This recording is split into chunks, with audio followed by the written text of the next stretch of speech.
Bu dağa atның algı ayagı өченме, арткы ayagы өченме? Аның аягы авырта микән? Шушы даганы кадаклаганда. Ассаламу алейкум, хөрмәтле дуслар. Бүген ярышлар темасын күтәрәсем килә. Әлбәттә, бу темага килгәндә ат чабышларынан башларга кирәк. Минемчә, татарларның атлар белән бәйләнеше аеруча нык һәм борынгы. Кызганыч, бүген ул бәйләнеш бик зәгыйф. Шулай да ул әле бик өзелмәгәндә. Хәзер без сезгә аны күрсәтербез. Аъуду биллаһи минәш-шәйтанир раҗим. Бисмиллаһир-рахманир-рахим.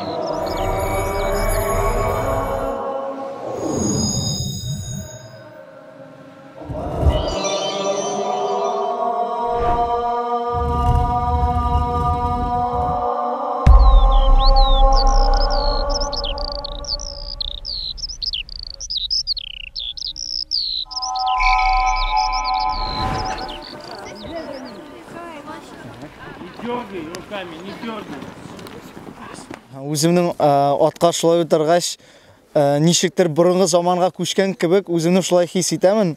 Үземнең хисләремне ничек әйтергә дә белмим, ничек сезгә, машалла.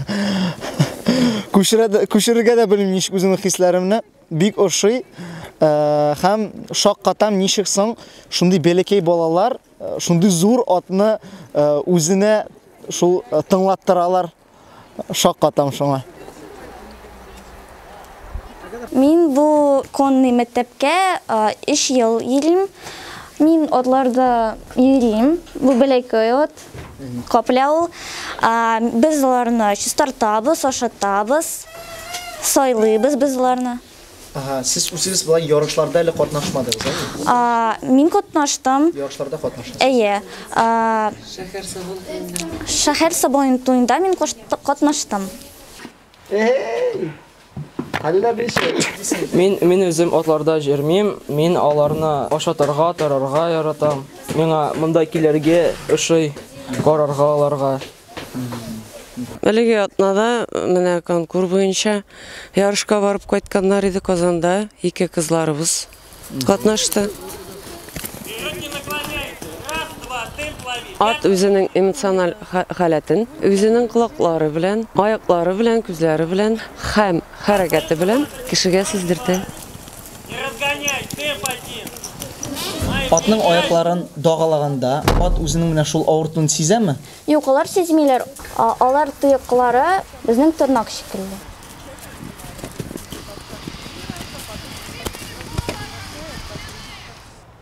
Шәхсән үзем өчен дә һәм сезнең күбегез өчен дә ат чабышларын Сабан туйдан аерып булмый.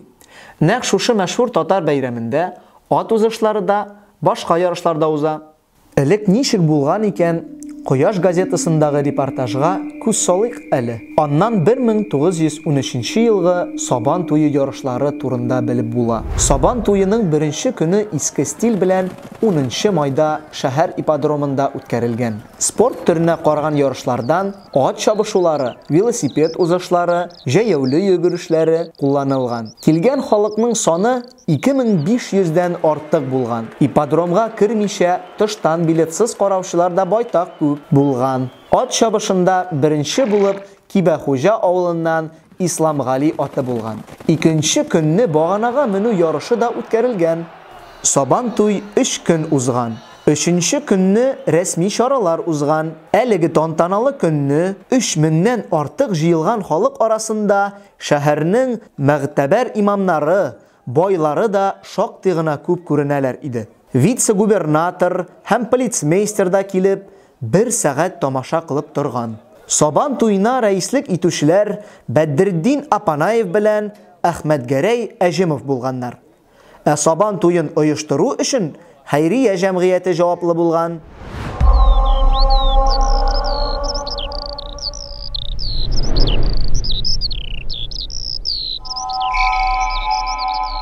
Әби бабайларыбыз хоккей уенын белмәгәннәр. Ләкин хәзерге вакытта хоккей уены бик популяр.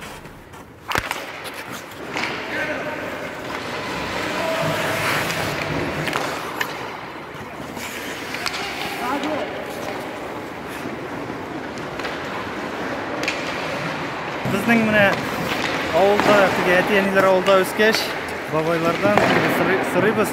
Без дә үш көнне дә бузны чистартып, талларны бүкләп, теге атның кәкәйләре белән диләр уйнап йөридек, уйнаганнар инде.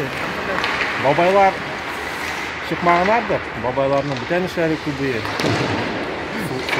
Soğuş vakıtından soğuk. Hokey oynarga vakıtlar bulmağandır. Eti oynagаны hokey музыканчы кичендә Тресста спорт инструкторы булып эшләгәне, Фатыранкында хоккейлар да күрде, футболлар да күрде. Бик эшләргә нәрсә бирә? Тәртип бирә. Үз вакытында киләсең, үз вакыты белән безгә чыгасың, үз вакыты белән бездән чыгып китәсең. Кардәшләр белән киңәшләшү, үзегез күреп торасыз монда ничек. 20 кеше җыелды, әле бөтенесе дә киреп җитмәде. Кардәшләр дә җыелды. Әлхәмдүлилләh. Мин монда хоккей уйнаганда кардәшләр белән аралашам. Ну, бу безнең как бы здоровый образ жизни була инде, сәламәтлек. Монда килеп уйнаганда күңел тынычлыгы алам. Кардәшләр белән аралашудан иман байлыгы арта. Әлхәмдүлилләh.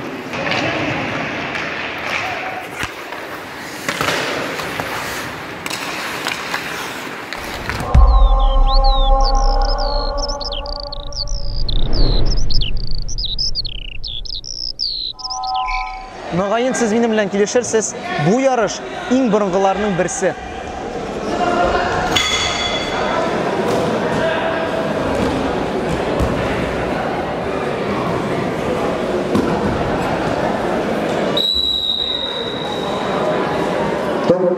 Чисто техническую победу одержал Эльдар Нижнекамск.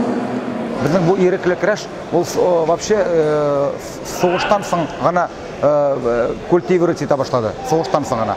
До этого безнең татарлар татарча көрәшәләре тысячелетиями.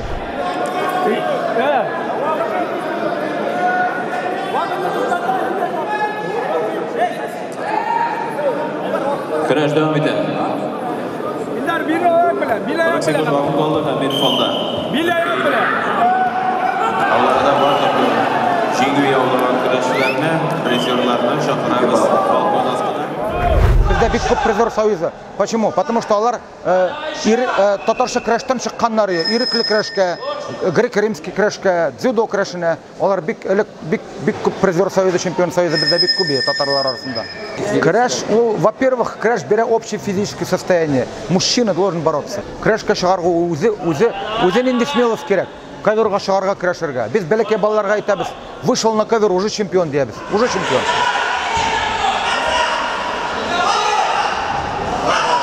Көрәш ул сәламәтлек генә түгел, ул тормышны тәртипкә сала.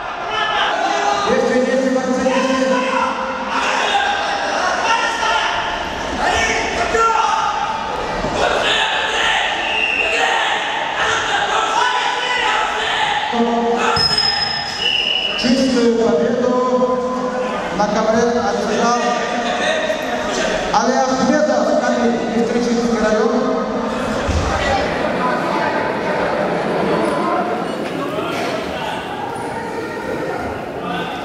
Бу галимне белмәгән кеше юктыр. Ул зур галим, ислам дине белгече. Муллаларны бик яратып бетермәсә дә, Тукай да аны кирәк булса әйтеп бирәм.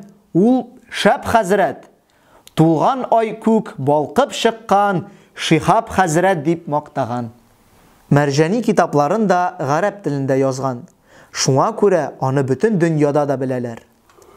Әмма кайберләре әле аның оста көрәшче булуын белмиләр. Ул иң көчле батырлар белән көрәшкән һәм аларны җиңә торган булган. Юкка гына түгел, чөнки спорт белән шөгыльләнү мөселман тормышында мөһим урын алып тора. Ул бит пәйгамбәребезнең сөннәте. Хәзрәт бу хакта төгәлрәк сөйләр. Һәм инде безнең динебезгә килгәндә, ислам динендә пәйгамбәребез саллаллаһу алейхи ва салламның төрле хадисләре бар. Ярышу турында һәм без мисал китереп әйтә алабыз. Пәйгамбәребез саллаллаһу алейхи ва саллям үзенең хатыны белән мәсәлән йөгерүдә ярышкан һәм шулай ук бар аның пәйгамбәребезнең сүзләре йөзү турында, атта чабышы турында бар хадисләре. Ул балаларны өйрәтегез дигән шуларга.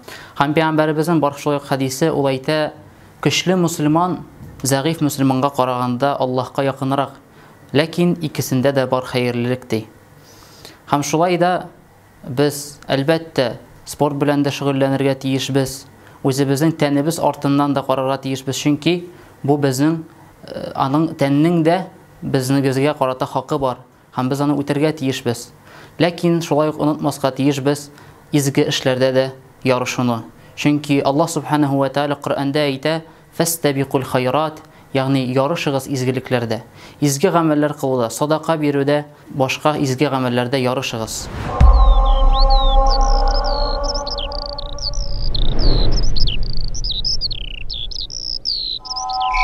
Спорт белән шөгыльләнгән кеше көчен, сәламәтлеген арттыра. Үз милләтенең тарихын, гореф-гадәтләрен өйрәнгән кеше тамырларын ныгыта. Динен өйрәнгән кеше тамырлардан матур агач үсеп, татлы җимешләрен бирсен өчен көчен һәм сәламәтлеген дөрес кулланырга өйрәнә. Ә бөтен көч һәм куәт Аллаһы Тәгаләдә генә. Сау булыгыз. Ассаламу алейкум.